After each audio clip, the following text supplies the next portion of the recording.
Oi, tudo bem? Eu gosto quando entra no ar que diz: estamos informando seus seguidores que você iniciou um vídeo ao vivo. Muito bem. Muito obrigada por avisarem. Obrigada a vocês por chegarem. E vamos conversar com o ex-ministro Luiz Henrique Mandetta. Mandetta, médico ortopedista, foi deputado federal pelo Mato Grosso do Sul em 2 legislaturas, foi ministro da Saúde, todo mundo sabe, no governo Bolsonaro, porque a gente se acostumou a ele fazer parte das nossas tardes, não é? Quem gosta de entrevista coletiva, como eu, que não pode ver uma notícia, me habituei a toda tarde, passei até a marcar entrevistas antes e depois da coletiva do então ministro Mandetta, exatamente para não perder a fala dele. E como fala bem, né? Fala muito bem. E fala bem inglês também, porque eu vi a entrevista dele com a Christine Amanpour na CNN Internacional e o inglês dele é muito bom. Muito bom.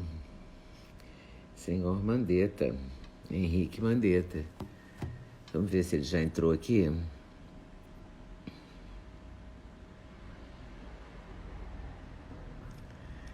Obrigada, Márcia. Márcia Ferreira Cris. Fala super bem.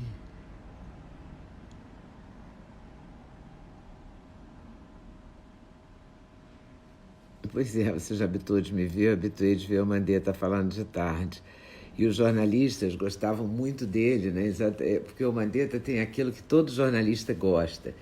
Ele gosta de falar, fala com prazer, fala fácil, fala bem. Então isso faz a gente, jornalista, adorar. E não foge a pergunta, e se ele não tiver resposta, ele flui no outro sentido, mas flui, sabe? Não é aquela pessoa que você faz uma pergunta gigante e ele responde sim, não. Não é? O Mandetta tinha um perfil que todo jornalista gosta, a imprensa se encantou realmente com ele. Aquela coletiva às 5 da tarde era muito objetiva, porque tinha uma parte dele em que ele falava muito bem, depois vinha aquele, acho que é Wanderson, né? Que dava os números e muitos números. O jornalista gosta muito de número, nem que seja para errar depois todos, que em geral erram. Pode ver que nenhum jornal dá o mesmo número do outro. E realmente ele foi secretário de Saúde de Campo Grande, Mato Grosso do Sul, e dirigiu a Unimed. Tem um longo perfil, quem quiser pode consultar no Google. Se mudou para o Rio com 17 anos, estudou medicina na Gama Filho, fã de futebol, também sou, só que ele é torcedor do Botafogo. Conheceu a mulher dele, Terezinha, em meio aos encontros da União Sul-Mato Grossense de Estudantes e a torcida nos jogos do seu clube. Será que Terezinha também é Botafogo? Perguntar para o Mandetta. Se especializou no serviço de ortopedia na Universidade Federal de Mato Grosso do Sul, depois foi morar nos Estados Unidos, onde fez a opção pela ortopedia pediátrica. Eu tinha lido isso, mas não estou achando a página aqui que tem isso. O perfil dele é grande.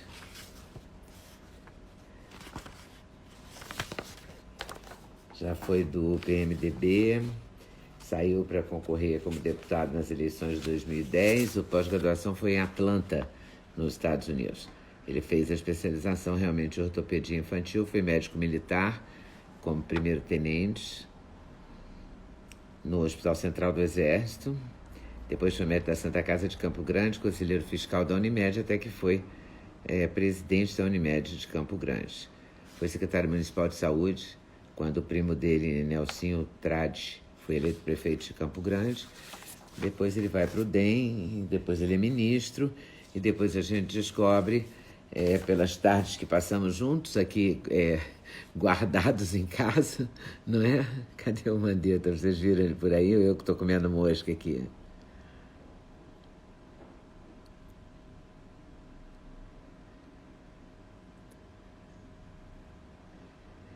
Não, tá muito engraçado, porque as pessoas resolvem sugerir entrevista bem nessa hora. Eu perco um tempão para achar as pessoas. Aí protestam politicamente e vão andando.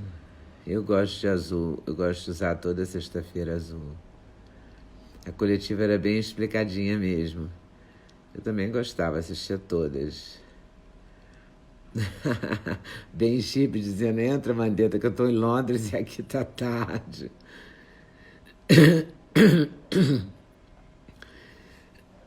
Acho que achei sua primeira entrevista com Clara Nunes em 78. Pode ser, mas pode ser antes também. Ah, não, antes não, porque eu fui pra TV em 76. Eu conheci a Clara antes disso, porque eu me lembro que em 75 eu morava aqui em São Paulo e eu fui comprar umas roupas com a Clara, ela foi escolher roupas. Oba, tô tentando entrar, tô aqui. Ei, Lu, transmitir ao vivo com a Mandetta. Foi bom ele aceitar agora à tarde também, né? Porque a gente fala todas as tardes. Oi, aprender a conviver com você toda tarde, né? Tudo bem? Bom, Leda? Tudo bem, você? Vou chamar de você, porque eu vi que você é mais novo que eu, vou chamar de você. Eu vi sua entrevista na CNN, em inglês impecável, hein? Gostei. Fiquei com inveja. Fiz intercâmbio, né? Eu tinha 15 anos numa cidadezinha do interior dos Estados Unidos, em Dalton, na Geórgia. Aí essa família ficou muito ligada a mim. A minha mãe americana e meus irmãos vieram, passaram tempos aqui. Minha mãe já veio, voltou umas 10 vezes. Meus filhos fizeram intercâmbio na casa deles. E depois eu voltei da Atlanta, que é a capital da Geórgia, e fiquei tempo fazendo medicina, como fazer as graduação em ortopedia pediátrica. Então, o inglês tem acento da Geórgia, que é o inglês mais do sul dos Estados Unidos, né? Esse ano é Mampu. Mas é o inglês aprendido. É o inglês aprendido jovem, né? Porque flui bem, né? Mas é aquela coisa assim do sul dos Estados Unidos. E a Cristiana Mampu é o inglês da Inglaterra, aquela coisa igual você falar português de Portugal e pegar um peão do Mato Grosso do Sul, igual eu, assim. Então, tinha que caprichar ali, né? Senão ela não ia entender. Não, mas fluiu super bem, Agora, eu sou fã, né? Quando eu vi Leda Nagli queria me entrevistar, eu prefiro a Leda Nagli que a Cristiana Mampu longe. Imagina! Fala sério. Quem me dera. Mas é um prazer.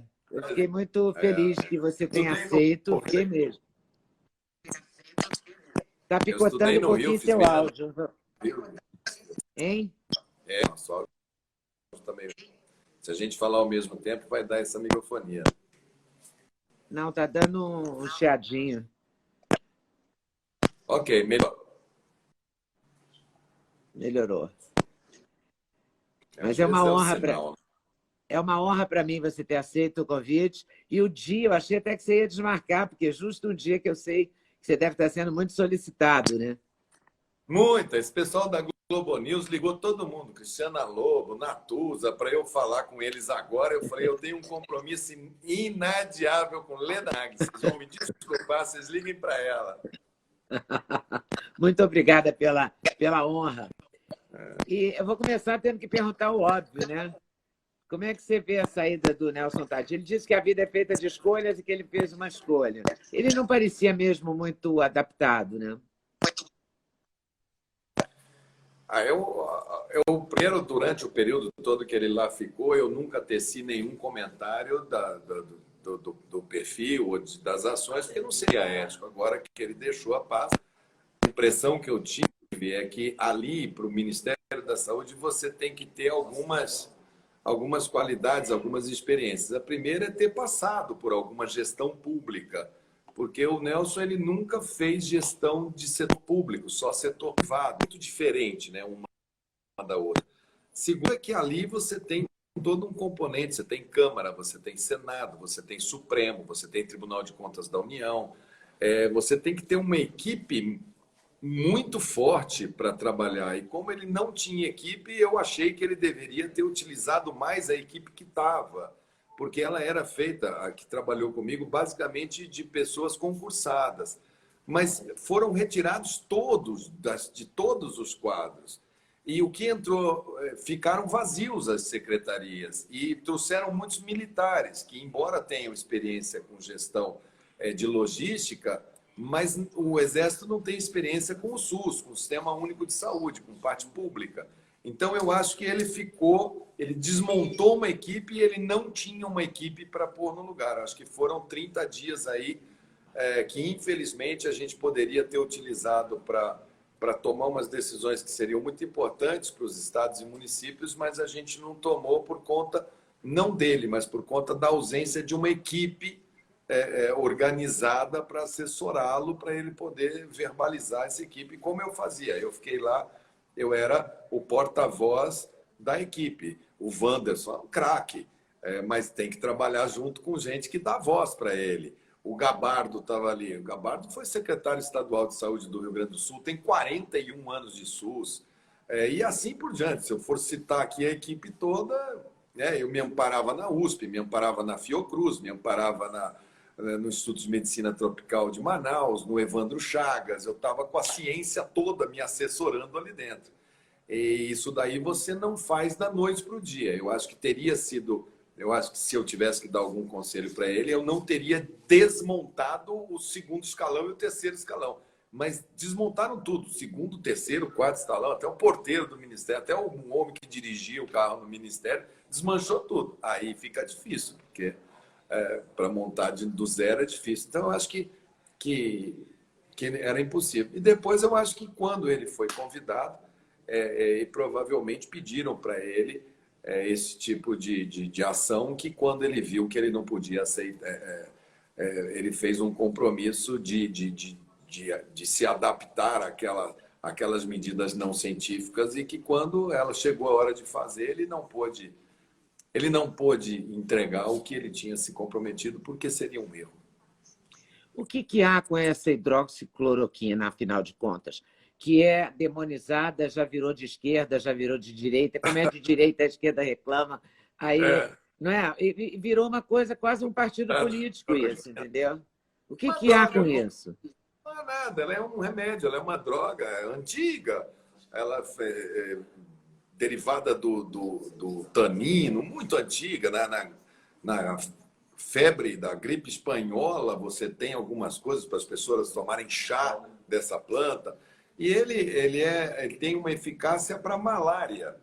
Ele é utilizado para aquelas formas de malária que nós temos muito no Amazonas. Então, o Brasil tem know-how de uso de cloroquina. A Fiocruz faz cloroquina, o Exército, o laboratório do Exército faz, tipicamente utilizado em países que têm casos de malária, como é o nosso caso. E quando esse vírus começou lá na China, como você não tem nenhum remédio, foi autorizado para os médicos fazerem o uso com... assim, se você tiver, por exemplo, doutora Leda Nagli tem uma teoria que ela quer utilizar o remédio tal, porque ela acha que pode funcionar, isso chama-se uso compassivo. É um uso por compaixão, quando a ciência ainda não tem elementos para dizer, olha, o caminho é esse. Então, o médico está autorizado a fazer uma tentativa mesmo que heróica. Então, começaram a usar a cloroquina e vários outros tipos de remédio para testando porque as pessoas estavam tendo uma história natural muito ruim. E quando a China estava fazendo aquilo, começaram os primeiros artigos científicos, mas a China não é um país com o mesmo padrão de produção científica do Ocidente. Então, na verdade, os primeiros trabalhos científicos sobre a cloroquina começaram quando a doença chegou na Europa, quando entrou no sistema de saúde italiano, espanhol, mas no começo, assim como o brasileiro, também como uso compassivo. Como é que eles faziam? Eles primeiro pegam a cloroquina e vão para o laboratório e vê se ele desativa o vírus dentro da bancada. Se ele desativa na bancada, eles falam, opa, ele tem água sanitária. Isso. Tem um outro medicamento, um vermífugo, que é o Anita, faz isso. Anita, você tem o Ivomec, a ivermectina, que tem um pessoal que acha que faz isso. Então você começa. Aí você tem que passar isso para o ratinho, depois passar isso para o coelho, até você chegar em humano. Como a gente está fazendo acelerado, e tem uso compassivo, falaram, então vamos agora fazer os estudos para ver o impacto da cloroquina. Quando começou a fazer os estudos para ver o impacto, para ver não só da cloroquina, tem vários outros, tem o Remdesivir, que foi agora, que era um retroviral. O FDA Está todo mundo procurando, está todo mundo procurando, no mundo inteiro estão tentando. Ela não apresentou nos primeiros trabalhos que foram publicados, que é para esses pacientes graves, ela não apresentou inativação do vírus. Mas começou uma discussão de alguns médicos dizendo assim, não, mas é porque você não pode entrar com a cloroquina quando a pessoa já está grave. Você tem que entrar no primeiro dia. A pessoa ficou, espirrou, você entra com a cloroquina. E aí começou uma discussão muito forte na medicina, porque o efeito colateral da cloroquina é você fazer arritmia cardíaca. E quais são os pacientes que a gente mais quer proteger do coronavírus? São aqueles acima de 60, 70 e 80 anos de idade, porque eles são o grande grupo de risco. E eles são também aqueles que mais fazem arritmia pelo uso da cloroquina. Então, se você tiver 100 jovens que tenham coronavírus e você der cloroquina para os 100 e 99 sair curado, você vai falar, olha, que beleza a cloroquina, ninguém complicou. O problema está exatamente nos 15% que vão para o hospital e que complicam e que 5% do total que precisa de leito de CTI. Isso é a discussão. Quando começou a aparecer muita morte em domicílio, por exemplo, Manaus, normalmente 2, 3 pessoas morrem em casa por dia na cidade. De repente, no meio desse colapso, teve um dia que 40 morreram em casa. Opa, o que está acontecendo? Por que está morrendo 40 pessoas em casa? Então, começaram a fazer pesquisa para ver o que essas pessoas que estão morrendo em casa estão tomando, já que a arritmia ela pode te levar à morte dormindo, ela pode te levar à parada cardíaca súbita. Você está assistindo uma televisão, ele para de funcionar. Então, já tem gente agora falando assim, bom, se a cloroquina, se bem não faz, porque os outros estudos que foram saindo mostraram que bem não faz, será que faz algum mal?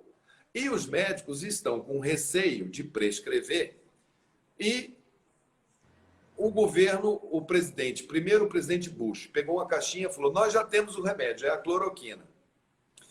O nosso presidente pegou a caixinha e falou, já temos o remédio, é a cloroquina. Porque isso dá para a população uma sensação de que, olha, já existe o remédio, vamos voltar a trabalhar. Isso para o pessoal que quer ativar a economia é uma beleza. Já temos um remédio, não precisamos mais ficar em casa, vamos tocar nossa vida. O governo vai te dar uma caixinha de cloroquina. É tão barato e a gente tem, né? A gente tem pronta entrega para o nosso SUS inteiro. Só que quem é que tem hoje coragem de chegar e falar assim, você como médico, assina aí como ministro da Saúde, que você vai recomendar, prescrever a cloroquina para todo brasileiro no posto de saúde, na atenção primária, como uma coisa preventiva. E se essas mortes súbitas começarem a disparar? E se a ciência daqui a um mês falar assim, olha, a cloroquina não funciona e aumenta o número de mortes em tantos %? Esta pessoa médica que fizer isso vai responder civil, criminalmente e no Conselho de Medicina. Então fica qualquer médico que chegue ali, olha e fala assim, eu preciso ver a ciência, eu quero ver a publicação. A publicação não está boa, mas existe a ciência política, que o presidente exerce com muita força. Ele quer politicamente falar, ó, nós temos esse remédio, vai tomando esse remédio, pode voltar a trabalhar. O pano de fundo é esse. Mas olha só, o Dr. Roberto Calil, que é um médico respeitável, admite que tomou a hidroxicloroquina. Hoje, o Ricardo... E se o médico assistente chegar e falar, eu entendo que devo prescrever para você, eu acredito que os pacientes vão olhar e falar, me dá aí que eu vou tomar. O Carlinhos Jesus, dançarino, coreógrafo, ficou 5 dias na UTI, passou um perrengue danado, tomou. Hoje eu vi o ex-ministro Ricardo Barros, que é deputado, falando que também tomou. A família inteira, a família toda dele ficou contaminada. 85% das pessoas que tiver a doença vão sarar com uma camisa do Botafogo, uma fitinha do Senhor do Bonfim. e a cloroquina junto. No começo, os médicos estavam mais seletivos. O Davi Alcolumbre, presidente do Senado, eu posso falar porque ele é uma figura pública, o Tradi, o Nelson Tradi, internaram, foram para o hospital, tomaram oxigênio e não tomaram a cloroquina e saíram, então, muito bem, obrigado. Quer dizer, tem que deixar, isso daí é do campo da ciência. Isso deixa que eles vão chegar a hora que esse assunto vai estar melhor clareado e a gente tem que colocar a ciência como nosso pilar. Mas não dá tempo, né? O problema dessa pandemia é que ela pegou todo mundo meio de calça curta, ou totalmente de calça curta, então não dá tempo de pesquisar. Mas não dá tempo de fazer esses testes. Dá. Se a gente vai utilizando para os graves, vai utilizando para os gravíssimos, vai vendo qual o percentual. O estudo que está fazendo no Brasil mostra que 33% das pessoas que tomam no hospital com monitor cardíaco fazem arritmia e tem que interromper o remédio. Então, os médicos agora já estão sabendo, olha, eu vou fazer, então, antes de eu prescrever, eu vou fazer um eletro nesse paciente, antes de eu prescrever, eu vou ver o risco cardíaco dele, eu vou ver qual é o perfil, será que ele tem stent, será que ele é hipertenso, será que ele tem alguma coisa? Então, você vai ganhando mais entendimento sobre a fisiopatologia da doença e vendo quais são as suas melhores chances. Eu tenho colegas que estão usando corticoide e acham que o corticoide é o melhor caminho para eles. Eu tenho outros que estão anticoagulando, estão usando heparina, estão falando, oh, isso aí não tem nada a ver com gripe, isso é uma coagulação intravascular disseminada, eu vou heparinizar. E isso, no começo de uma doença nova, faz parte do estudo que a gente tem que chegar. O problema é que politizaram a cloroquina, poderiam ter politizado a Anitta, poderiam ter politizado o Ivomec, poderiam ter politizado a heparina, poderiam ter politizado qualquer coisa. Mas politizou a cloroquina e agora fica esse debate e eu acho que quem está ali dentro fica com muita dificuldade de assinar um protocolo, como teria dificuldade se fosse para assinar um protocolo da Anitta, se fosse um protocolo da heparina. O que eu fiz, o que nós fizemos, o Ministério fez, foi deixar o remédio à mão dos médicos e deixar que o médico analise e relacione-se com o paciente, o risco-benefício, e prescreva e assuma os riscos de monitorar e tratar o doente. Não é uma droga difícil de monitorar. Faltaram recursos para você? Faltou dinheiro? Por que a gente não tem mais teste? Porque não tem para vender. Colapso é uma coisa interessante, sabe, Leda? Colapso é algo que não é dinheiro que resolve. Você pode ter o dinheiro, você pode ter a ordem do juiz para você internar no CTI, você pode ter o teu cartãozinho do plano de saúde, você pode ter tudo, só que não existe o bem, não existe o respirador, não existe o teste para testar. Quando nós fomos ao mercado comprar, foi exatamente quando os Estados Unidos comprou a totalidade dos testes e a Europa comprou a totalidade dos testes europeus. E o Brasil não tem tecnologia de produzir os reagentes. A gente até coloca esse teste na Fiocruz, a gente monta esse teste. Mas a nossa capacidade tecnológica não é de autossuficiência. Então, a gente depende de existir para comprar. Então, você põe o preço, você vai atrás, e isso aconteceu no mundo inteiro. O dia que eu vi as enfermeiras inglesas com saco de lixo na cabeça, porque não tinha equipamento de proteção individual, o dia que o Trump foi em rede nacional falar que ele tinha conseguido entregar 8 milhões de máscaras, um pedacinho de papel que custa 10 centavos, o homem mais poderoso do mundo, comemorando que ele estava entregando máscaras porque os americanos estavam tendo que reutilizar máscaras, uma coisa... Por quê? Não havia mercado, não havia como acessar o mercado para você poder adquirir. Porque tudo fica na mão da China também? O mundo errou. Nós fizemos uma globalização em saúde, 96% dos insumos estão na mão da China.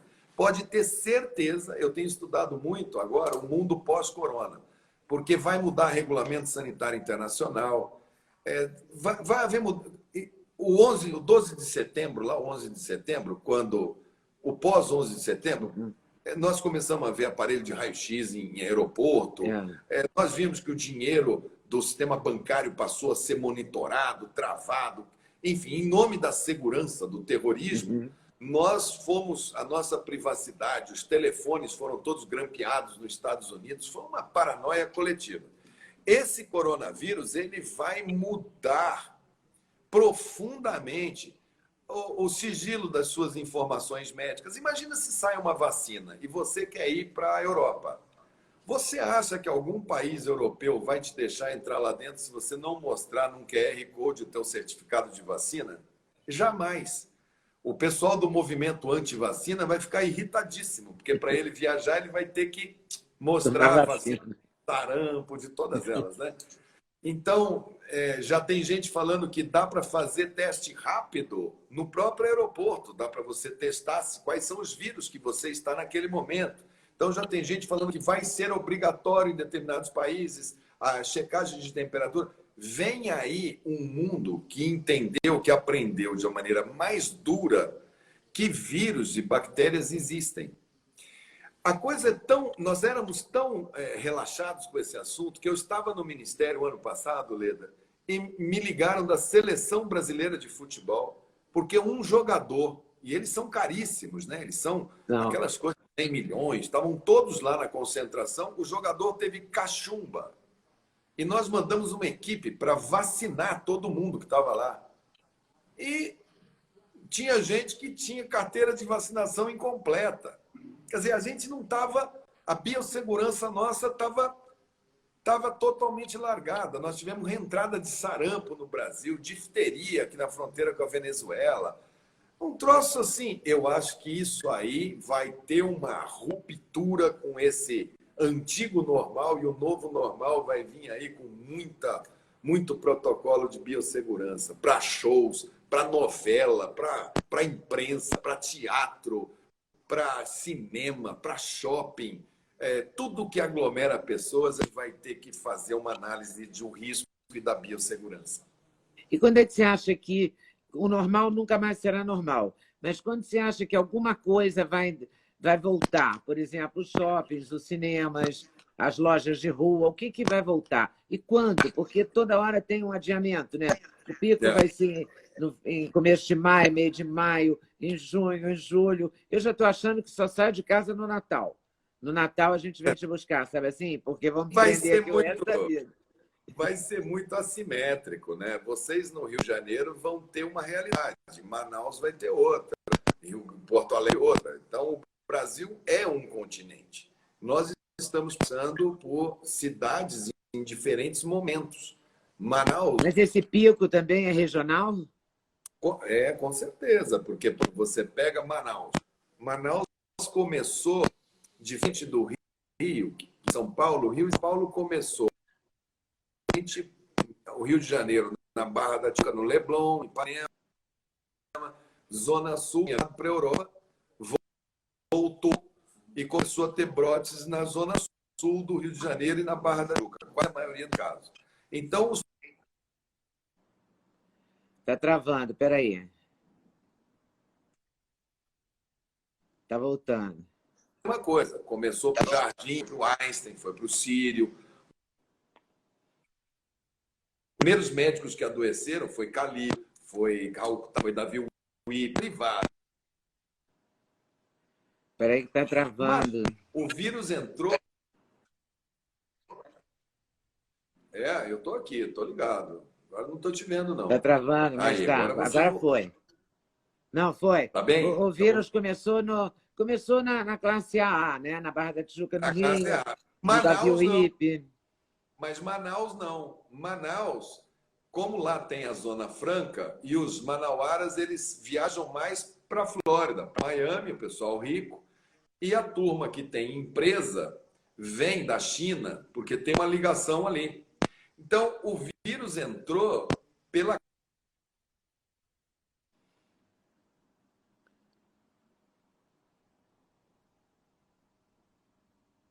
Sei lá o que está acontecendo. Estou dando a bolinha ali. Vamos ver se vai voltar. Está travando. Travou? Então, o vírus entrou. Alguém dá um help aí na gente? Agora eu estou escutando só. Agora você chegou. Agora está escutando? Então, agora eu estou, agora está de boa. Então, Manaus entrou pela parte operária, entrou pela periferia de Manaus e se somou à classe A e B. Então, foi em bloco ao mesmo tempo. Se a gente fizer lá em Manaus a medida do inquérito sorológico, que é você colher por amostragem para saber quantos por cento de Manaus tem anticorpo, provavelmente Manaus deve estar com o maior nível de anticorpo coletivo do Brasil, deve ser Manaus. Ela vai passar primeiro por essa transmissão desorganizada que eles estão passando, essa mortalidade que eles estão passando, mas provavelmente ela vai voltar para um período de mais normalidade, porque as pessoas terão adquirido imunidade. O Rio Grande do Sul, você pega Porto Alegre, não chega a 2% da população que tem anticorpo, porque não entrou, não tem circulação lá. Campo Grande, a minha cidade, no Mato Grosso do Sul, se você olhar o painel, praticamente não tem vírus, porque não entrou. Então, ela vai ser tardia. Então, quando a gente fala Brasil como um todo, eu colocava assim, e vocês que estão escutando devem se lembrar. Eu falei, passaremos 20 semanas muito duras. Faça a conta de 20 semanas. Eu nunca quis falar especificamente de meses, nunca quis falar de números. Eu nunca falei para vocês quantos números eu trabalhava, nem o Wanderson, nem o Gabardo, porque isso só serviria para que as pessoas ficassem profundamente ansiosas com aqueles números. Olha, vamos ter tantos casos, tantos óbitos. Mas eu avisei, vamos começar em março, abril. Vai estar preto em todos os estados. Vamos subir maio e junho. Em julho, nós estaremos no platô, o número máximo de casos não aumentar mais. Em agosto, começaremos a diminuir, para em setembro, aí você conta quantas dá de abril a final de agosto. São 20 semanas. Isso quer dizer que a gente só vai poder retomar a economia, os empregos que ainda existirem em setembro? Depende da cidade. Não vai ser uma receita de bolo. O Brasil é um continente. Você não pode comparar como vai ser no Brasil do que aqueles países pequenininhos. Itália, Grécia, Portugal. Bélgica. A gente quer comparar o Brasil com a Bélgica, com a Nova Zelândia. Aquilo ali é uma ilha grande. Nós estamos falando da América, o Brasil é a América do Sul. Então, nós vamos ter cidades que vão passar por isso no centro, cidades que vão passar isso no meio do caminho, e cidades que vão passar com isso mais tardio. E por isso que é importante reforçar o SUS, porque o SUS é um sistema que ele dialoga com a cidade e com o Estado. Então, a política para Manaus, por exemplo, hoje, se você me perguntar hoje, quem que está com o maior problema nas mãos hoje? É o Pará. O Pará vai ser o epicentro, vai deslocar de Manaus e vai cair no Pará, vai cair em Belém. Ela está com a curva dela só que sobe. As próximas 2, 3 semanas, ela vai sofrer muito. O sistema já está começando a fase de colapso. Ela vai atravessar o mês de junho colapsada. Então, falar em atividade econômica no Belém do Pará é assim, ninguém vai, as pessoas vão conhecer gente que morreu, vizinhos da sua família, não vai rolar. E aqui em São Paulo? São Paulo, ela está numa situação que ela tem mais musculatura. São Paulo tem 8 sistemas de saúde. Tem o da capital, tem Campinas, tem Santos, tem Ribeirão Preto, tem São José do Rio Preto, tem o sistema de Sorocaba, o Sorocabano, Piracicaba. Ela tem como manejar. Ela está enfrentando com um atendimento bem e ela está segurando, porque se ela não tivesse segurado, se ela não tivesse feito esse enfrentamento, ela teria aproximadamente de 10 a 15 vezes mais casos e ela já teria gente morrendo por desassistência. Eles estão fazendo, é o nosso estado que tem maior musculatura para brigar, para lutar, é São Paulo, e eles estão lutando. Os paulistas são muito organizados em termos de gestão, eles têm laboratórios, ele tem massa de gente para sair atrás, tem recurso financeiro para se organizar, tem logística. Agora, nós não somos iguais, o nosso país tem muita diferença. O Rio de Janeiro... O Rio de Janeiro, por exemplo, é um problema. O Rio quase sempre está no colapso, né? O sistema de saúde do Rio nunca funcionou. O Rio vem plantando problemas há muitos e muitos anos. Né? Problemas de gestão. Alguém falou para o Rio de Janeiro que favela, por exemplo, era cultural.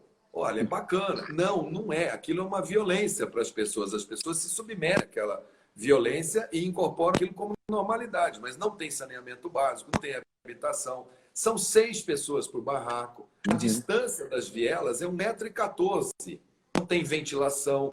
O Rio de Janeiro tem a maior incidência de tuberculose dentro das universidades, uma das maiores do mundo. É na Rocinha o foco principal. E tem quase 200 mil habitantes. E as outras comunidades também têm muito.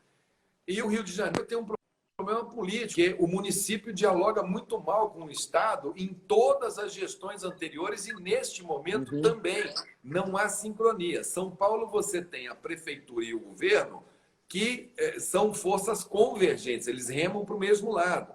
O Rio Grande do Sul, a mesma coisa. Para mim, o melhor estado mais bem preparado é o Rio Grande do Sul e principalmente o Paraná. Mas é onde você vê que politicamente as forças se alinham, elas remam para o mesmo sentido.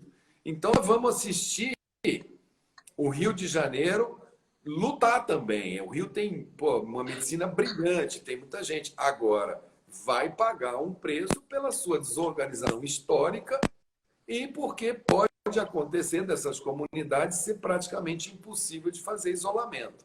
Então, o Rio de Janeiro, ela preocupa muito, né? O vírus começou ali na Zona Sul, começou na Barra, agora que ele entrou na Zona Oeste, há uns 15, 20 dias que ele entrou no complexo, agora que ele vai se apresentar, ele está vindo por Campo Grande, ele está vindo por Caxias, mas ele ainda não entrou naquele universo da Penha, ele ainda não se ocupou da cidade do Rio de Janeiro.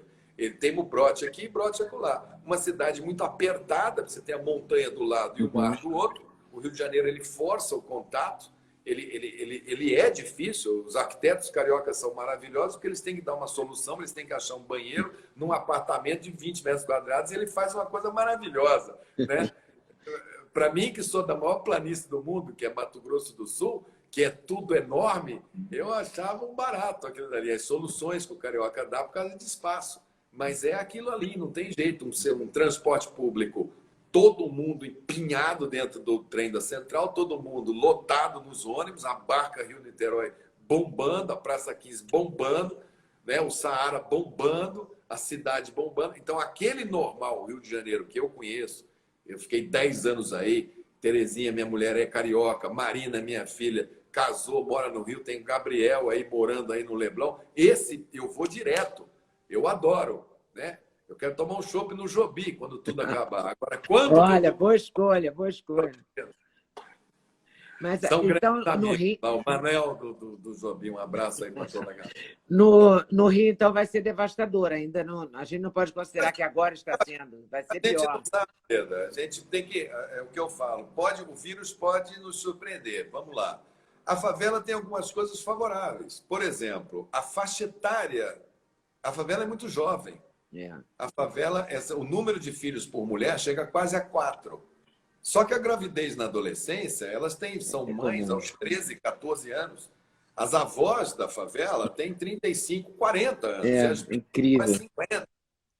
Então, pode acontecer de que esse universo de jovens que fazem formas muito leves, às vezes até assintomáticos, pode acontecer deles criarem um escudo imunológico e proteger uma parte dessa favela. Este vírus, ele está escrevendo a sua história natural. Em alguns lugares que você acha que vai ser tranquilo, ele pode te derrubar. Em outros lugares que você acha que vai ser uma tragédia, pode te surpreender. Nós vamos ter que ficar muito atento, medir. Eu fazia reuniões no Ministério da Saúde de medição. Então, começava às 7 horas da manhã, terminava 10 horas da manhã. À noite, começava às 8 horas da noite, terminava às 11 horas da noite. A mesma coisa que tinha medido de manhã, medido de noite. E esse intervalo de 12 horas, tinham cidades que mudavam. Eu me lembro que Fortaleza, de manhã, o governador baixou um decreto flexibilizando tudo. Nós fomos ler os indicadores de tarde, entramos em contato falando, olha o que está acontecendo. Ele mudou o decreto no mesmo dia. Ou seja, a análise da véspera levou, a da semana anterior, levou ele numa direção. A sexta-feira de carnaval, nós fizemos uma reunião no Ministério para analisar quais países que a gente tinha que dizer que pessoas vindo de tais países, se tivessem gripe, era suspeito de coronavírus. Então, nós colocamos lá, eram mais ou menos 12 países. A Itália não tinha 100 casos, eram 80 e poucos casos e estava tranquilo. A Itália, no sábado de carnaval, 24 horas depois, colocou 200, no domingo 400, segunda-feira ela botou um lockdown na Lombardia. Foi 48 horas.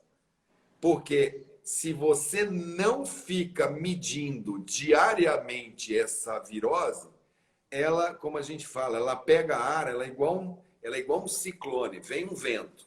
Você está sentindo aquele vento vem aumentando. Se ele fizer aquele redemoinho e subir, ele vai virar um ciclone, um tufão, ele vai arrancar telhado, vai... Ah, meu Deus. Ele não deixa ele escapar, porque se você vacilar, ele faz uma curva aguda e depois... E essa medição continua acontecendo no Ministério da Saúde? Olha, Leda, como eu lhe disse, quando eu deixei o Ministério, eu tinha essa ação. Eu pedi para todo mundo que trabalhava comigo, permaneçam nos seus cargos, ajudem o novo ministro, a nova equipe, mostrem a importância de tudo que vocês estão falando, fazendo, praticamente a equipe toda. E não colocaram pessoas novas no lugar para a gente saber se isso está... Continuando, não.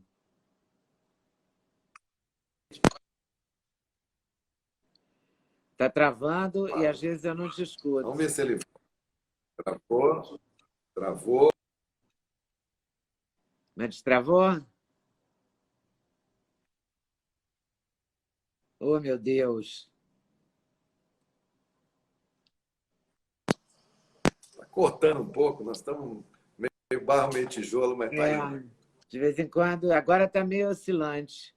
Está quase acabando o tempo, mas, por favor, volta a imagem. Eu estou aqui, eu estou te vendo, agora eu estou te vendo. Pois não é, eu também estou te vendo. Então, não tem nenhuma previsão. Não dá... a gente começou cedo esse isolamento, a gente deveria ter tirado o carnaval da parada, cancelado o carnaval. Onde é que a gente errou? E onde é que a gente errou? Eu acho o engenheiro de obra pronta que fala não devia ter tido carnaval. Nós não tínhamos nenhum caso no mês de fevereiro. A China informava para o mundo que era uma doença localizada em Wuhan. Quer dizer, o que aconteceu em Pequim? Quantas cidades do tamanho de Belo Horizonte, do tamanho de Rio de Janeiro, deve ter na China? Eles têm 1 bilhão e 500 milhões de chineses morando lá. Pô, cadê a verdade daqueles fatos da China? Se eles tivessem aberto todos os casos e mostrado a velocidade de transmissão, concordo que a gente poderia ter elementos para discutir até a gravidade da situação. Acho que teria acontecido o carnaval, pelo que eu conheço do brasileiro, mesmo que se a China tivesse mostrado, acho que teria ocorrido. Mas nós não tínhamos nenhum caso no Brasil em fevereiro. O nosso primeiro caso foi na terça-feira de carnaval, e ele foi confirmado na quarta-feira de cinza. Parece que ele falou assim, eu vou deixar o carnaval acontecer. Como no Brasil tudo acontece depois do carnaval, o vírus até o vírus. Até ele teve essa... Eu acho que pena ele foi lá ver a escola de samba aí do Rio para depois ele se apresentar. Então é muito difícil. E os casos que nós confirmamos foram de brasileiros que saíram do Brasil durante o carnaval e foram... Pode pegar todos os casos primeiro. Gente que foi para Itália, gente que foi para a Suíça. Por isso que começou pelos ricos. Por isso que gente que estava viajando para a Inglaterra, para esses lugares. Por isso que um lugar como Mato Grosso do Sul tem pouquíssimo caso, porque as pessoas não viajam para a Europa, que é o Centro-Oeste, em janeiro, que é o mês que a só viaja fora do Brasil. Em agosto, porque agora eles estão está todo mundo trabalhando. No dia 31 está todo cuidando lá do ouro verde, da soja, do gado, dessa coisa. Já o Rio não, né? Senão...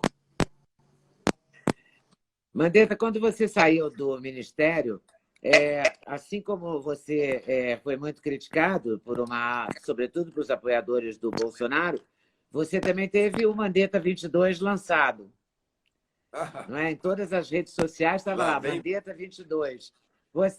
Você é candidato? Eu não posso falar nada de futuro, porque eu não faço previsão, eu não sou futurólogo, né? Eu acho que política é destino. Vamos ver o que vai acontecer lá na frente. Por enquanto, a gente tem que concentrar em ajudar esses estados, esses prefeitos aí, para ver se a gente sai dessa encrenca que esse vírus colocou a humanidade, né? Isso aí deixa lá para frente. Por enquanto, a única presidência assim, que se eu fosse convidado, eu acho que eu ficaria profundamente tentado é a do Botafogo, porque eu tenho que ganhar na Mega Sena para poder botar todo o dinheiro no Botafogo, que eu acho que nem com 2 Mega Sena o Botafogo sai da crise que está. Eu vi uma entrevista do Montenegro outro dia dizendo que o Botafogo não vai voltar aos treinos, que o Inter e o Grêmio voltaram no Rio Grande do Sul. E aí eu vi uma entrevista do Montenegro dizendo que o Botafogo não vai voltar tão cedo a treinar nem nada. Eu acho difícil a gente falar de um campeonato como o Campeonato Brasileiro. Vamos lá, você pega um time aí, o Flamengo. O elenco do Flamengo deve valer é o elenco mais caro do Brasil, não é isso? De vez em quando o Botafogo vai lá e ganha dele só porque o Botafogo é melhor que ele. Mas, enfim, o Flamengo colocar todos aqueles jogadores dele, pegar o Jorge Jesus, que já deve ser um homem de idade, e falar assim: o jogo do final de semana vai ser em Porto Alegre, em julho. E vamos supor que esteja no ápice do vírus em Porto Alegre. O Flamengo vai levar todo mundo para lá. Aí volta a falar: agora nós vamos para Belo Horizonte. E se Belo Horizonte for o ápice dele? Eu acho muito isso para esses times de futebol. Eu acho que o futebol vai ainda um tempo e vai ter que achar uma. Então só volta o ano que vem, você acha? Agora a Leda está quando ele cai. Agora voltou. Voltou, Leda. Ele trava, né? Me diz uma coisa, para mim, eu não travo aqui. Você acha que o futebol volta quando? Então, eu acho que eles teriam que discutir uma fórmula que não seja aquele campeonato que exija tanta viagem de todo mundo para cada hora para uma capital brasileira, porque não dá para fazer previsão qual capital vai estar em que situação, em que momento, né? Eu acho que primeiro eles vão ter que partir da fórmula, depois de um plano de biossegurança fortíssimo, porque quando o futebol vai o jogador, que ele é um atleta, ele sai muito bem dessa gripe, mas vai a comissão técnica. O Flamengo outro dia perdeu o massagista que tinha 60 e poucos anos, que era o chefe da Gávea. E a gente que gosta de futebol, a gente é triste, né? Porque ele era uma figura tradicional do Flamengo. Tradicional do Flamengo. E assim, e os profissionais de imprensa que cobrem o futebol, aquilo quando o futebol vai um circo, cinegrafista, vai jornalista, vai todo mundo, vai rádio, movimenta todo mundo. Por mais que você fale, olha, não vai ter torcida, porque eles estavam querendo fazer com o portão fechado. É complicado. Talvez eu faria um ensaio, eu conversaria com eles, faria um ensaio para terminar os campeonatos estaduais que foram interrompidos. Talvez se fizesse para testar primeiro no plano dos estados. O Campeonato Carioca parou no segundo turno. Na hora que o Botafogo estreou o Honda, que eles viram que o Botafogo ia arrancar para o título, resolveram parar. Eu vi ali que foi perseguição ao Botafogo, mas tudo bem. Até o vírus, né? Até o vírus persegue o Botafogo. Eu só tinha um japonês foi embora, pô. Enfim, o Campeonato Carioca, o Campeonato Paulista, eles todos foram parados. Talvez testem, voltando por esse, façam as finais, simplifiquem, para ver se é possível entrarem no entendimento. Agora, aquela fórmula cumprida de jogar quarta numa cidade, domingo na outra cidade, avião para lá e para cá. Só ano que vem. Acho muito difícil. Vacina também, você acha que... Hoje, por exemplo, eu participo de vários grupos de fora do Brasil. Hoje eu recebi um negócio do pessoal da Itália, falando que tem lá um vinho forte para anticorpo, que é uma outra linha, né? Que estão lá trabalhando com anticorpo. Vamos ver. Daqui a pouco, na hora que a ciência, na hora que alguém der o clique e acertar o caminho de um teste mais rápido, um teste mais fidedigno, de um remédio, de um antiviral, de um anticorpo ou de uma vacina, é só assim que a gente vai chegar e falar, ótimo, a humanidade deu mais um passo. Agora, isso pode acontecer num clique e pode demorar. Eu fiz medicina no Rio de Janeiro, a gente fazia doenças infecciosas no Gafré, ali perto do Maracanã, na Tijuca. E o Cazuza, a gente pode falar, porque ele era uma pessoa pública, o AZT era a única droga para AIDS na época, e ele ia lá buscar. Eu era acadêmico de medicina. E os professores falavam assim, como todo vírus, nós teremos a vacina desse vírus no máximo até o ano que vem.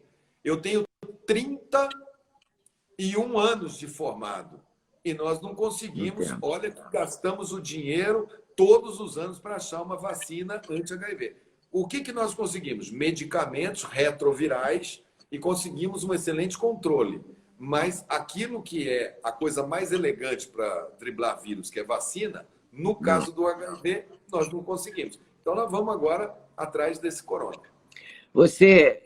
Foi difícil trabalhar com o Bolsonaro.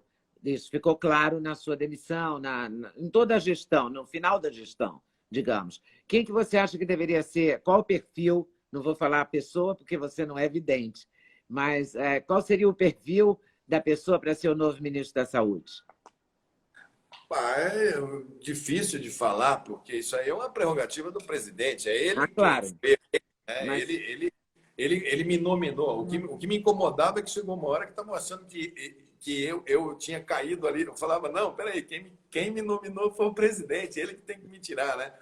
E mesma coisa agora. Eu acho que ele vai ter que escolher. Eu acho muito difícil para um médico que está preso aos princípios da ciência, que está preso a esses que nos são muito importantes, que são muito caros a nós, né? Essa coisa de vamos dar cloroquina de qualquer jeito. Eu acho que o Taishi deve ter tido um drama enorme.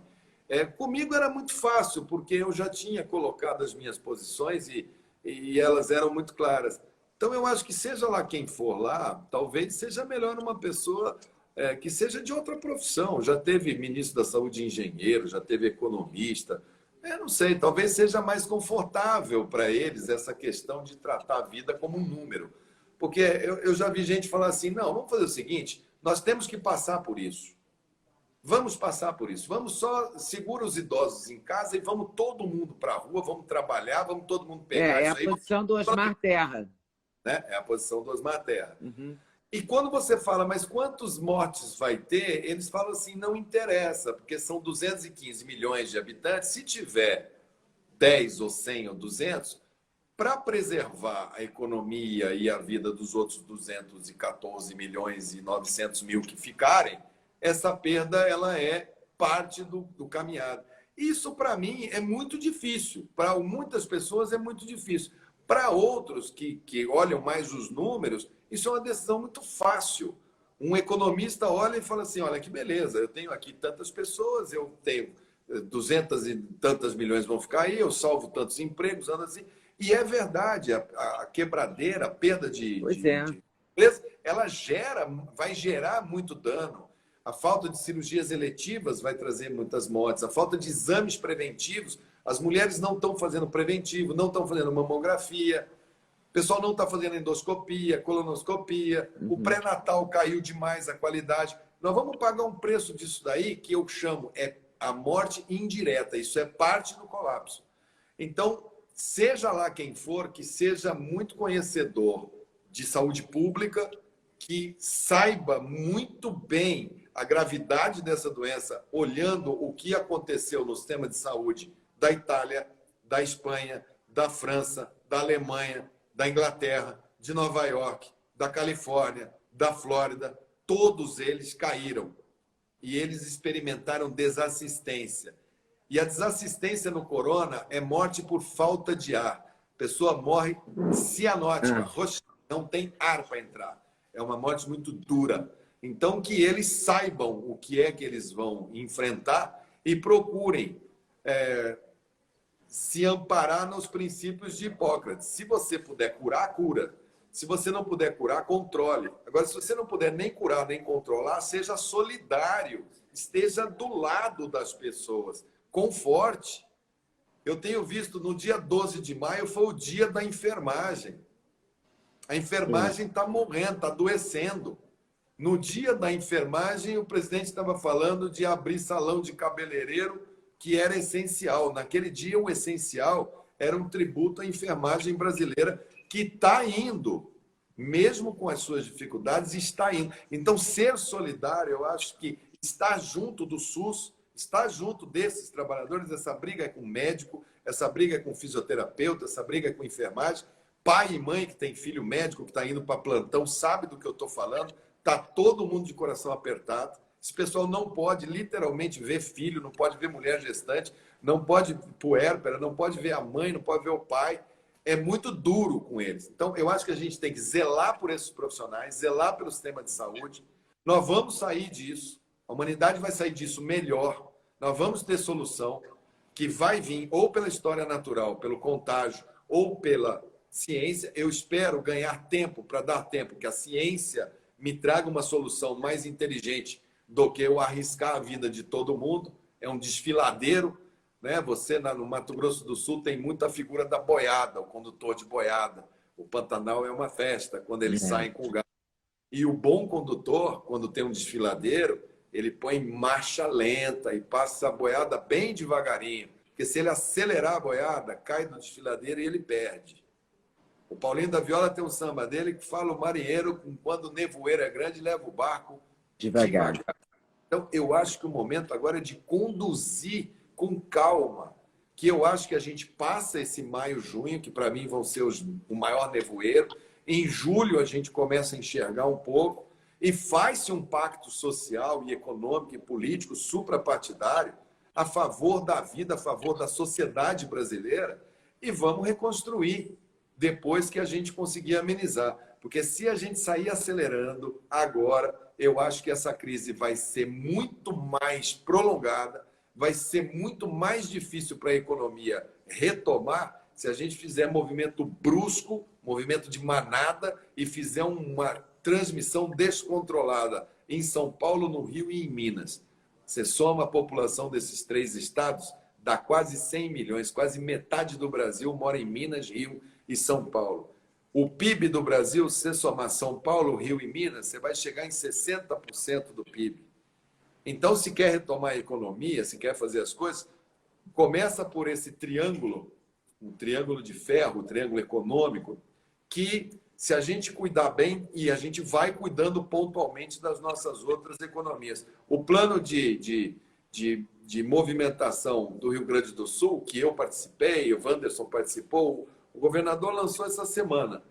Ele é um bom guia, ele é um bom modelo para os outros estados olharem e começarem a discutir suas possibilidades. Agora, cada um vai ter que discutir com a sua sociedade, com as suas pessoas, e vai ter que ter líder que vá para a televisão, converse e peça paciência, peça moderação, fale: agora pode acelerar, agora abre aqui, fecha ali, para não ter aquelas cenas desagradáveis de um mandando prender uma pessoa que está andando na praia. Aquilo dali foi um ponto totalmente fora da curva. Muito obrigada, Mandetta. O tempo está acabando. Eu espero conversar com você outras vezes. Foi uma honra. Muito obrigada. Eu só queria que você falasse para eu ver, com certeza. Foi ótimo conversar com você, Mandetta, com certeza. Helena, eu sou teu fã, amiga. Muito obrigada. Eu me sinto em casa, eu me sinto assim, um privilégio ser entrevistado por Leda Nagli. Você é uma profissional competentíssima, você é um charme na televisão brasileira, você é a primeira dama do jornalismo brasileiro, você é a melhor jornalista de televisão brasileira, e é uma pena que eu não vejo você todo dia na TV aberta. Beijo no seu coração, e que bom que a gente está aqui no Instagram, né? Nossa, que bom. E eu estou toda noite eu estou fazendo um Clube da Notícia, estou fazendo um canal no YouTube, vai lá me prestigiar no canal. Péssimo. Mas pede um filho a essa altura, alguém para te mostrar, é legal pra caramba.